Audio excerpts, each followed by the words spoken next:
대한민국 사람이라면 부정부패로 얼룩진 나라를 굳이 멀리서 찾아볼 필요는 없습니다. 북쪽으로 좀만 가면 적절한 교보제가 있기 때문이죠. 근데 북한도 청렴하기로는 뒤에서 5등밖에 못합니다. 뒤에서 1, 2등을 다투려면 어느 정도로 해먹어야 하는지 지금 알아보도록 하겠습니다.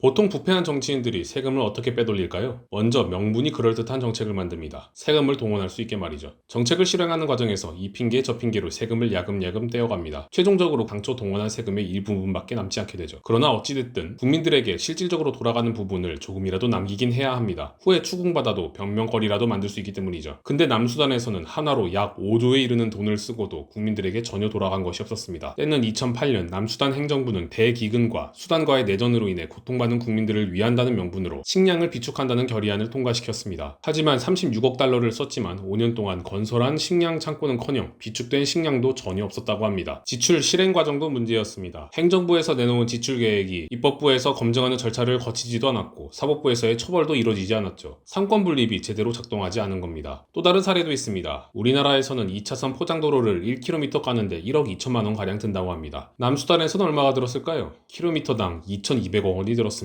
남수단이 2006년부터 2012년까지 포장도로 건설에 17억 달러를 썼지만 75km의 도로만 준공되었습니다. 도로에 금박치를 해도 이 정도 가격은 아닐 것 같은데요. 미국 국제개발처 USAID가 남수단에서 도로를 깔아줄 때만 해도 192km에 2억 2,900만 달러만 들었습니다. 누가 봐도 어마어마하게 횡령했다는 것이 합리적 의심이지만 언론에서 의혹을 아무리 제기해도 심지어 핵심까지 다 썩었다고 문제를 제기해도 지금까지 벌어진 모든 부패에 대해 아무도 책임을 지지 않았습니다. 왜 이렇게 부패하게 됐을까요? 주요한 원인 중 하나는 권력의 불균형 때문입니다. 수단과의 오랜 내전으로 인해 군부의 힘이 막강해졌습니다. 키르 현 남수단 대통령도 장교 출신이고 말이죠. 그 군벌이 서로 밀어주고 당겨준 결과 국방부가 국가 예산의 40%를 가져가게 되었습니다. 일단 파이는 크게 가져간 건 그렇다 쳐도 정상적인 국가라면 세금 사용 내역을 감시해야겠지만 사용 내역을 제대로 공개하지도 않을 뿐더러 진상조사나 감사 요구는 흐지부지 될 뿐이죠. 이쯤에서 또 궁금한 점이 생깁니다. 국가에 무슨 돈이 있어서 저렇게 비리를 계속 저지를 수 있었을까요? 첫 번째 비결은 석유입니다. 남수단은 석유 매장량이 사하라 사막 이남의 아프리카에서 나이지리아, 앙골라에 이어 세 번째로 많은 국가입니다. 석유가 너무 많은 나머지 독립협상을 치르던 수단과 내전이 더 길어졌을 정도로 어마어마하게 많은 양이 매장되어 있죠. 땅만 파도 석유가 나오는 수준이니 국가 개발에 크게 신경 쓰지 않아도 돈 복사가 저절로 됩니다. 두 번째 비결은 해외 원조입니다. 미국만 해도 2022년에만 2억 달러를 기부했습니다. 다른 나라에서 들어오는 기부금까지 감안하면 공짜 돈은 더 많아지겠죠. 진정 국익을 걱정하는 지도자라면 해외 원조금을 소중히 사용해서 국민들을 먹여 살리는 데 집중하겠으나 사리 사욕을 챙기는 입장에선 나라 살림이 괜찮아지면 해외 원조가 줄거나 끊길 테니 오히려 별다른 노력을 안 하는 게 낫습니다. 석유, 해외 원조. 남수단 정부 입장에선 별다른 노력을 하지 않아도 언제든지 빨대 꽂고 빨아먹을 화수분이 두 개나 있는 셈입니다. 이 행위를 전문용어로 랜시킹, 지대 추구라고 합니다. 남수단의 부패한 지도자들이 사익을 위해 국가 재산을 빼돌린 결과 남수단은 세계에서 극빈층 비율이 가장 높은 나라가 되어버렸습니다. 그리고 국제투명성기구가 남수단 국민을 상대로 여론조사한 결과 66%의 응답자들이 공무상의 문제를 벗어나기 위해 또는 민원 처리를 빠르게 하기 위해 공무원이나 공공기관에게 최근 1년 내 뇌물을 준 적 있다고 밝혔습니다. 극빈층이 그런 돈을 낼 여력이 있을 리는 만무하니 공공서비스를 제공받을 기회조차 차별받고 있다는 추측을 할 수 있습니다. 또 고위 공무원뿐만 아닌 국민들과 직접 대면하는 하위 공무원도 부패했다고 유추할 수 있죠. 윗물이 더러운데 아랫물이 깨끗하기도 어려운 법. 남수단 국가 전체의 부패가 일상화된 것입니다. SSACC 남수단 부패위원회가 2009년부터 출범했고 명목상으로는 부패 사건을 조사할 권한은 부여받았지만 누가 봐도 허울뿐인 허수아비인 것은 자명해 보입니다. 여론을 움직여 지도자를 움직여야겠으나 극빈층이 대부분인 남수단 국민들이 정치에 관심을 가지기 몹시 어려울 것입니다. 지도자 계층에서의 자정노력만이 해법입니다. 그러나 지금까지 보여준 사례를 보았을 때 남수단이 걸어야 할 길은 험난해 보입니다.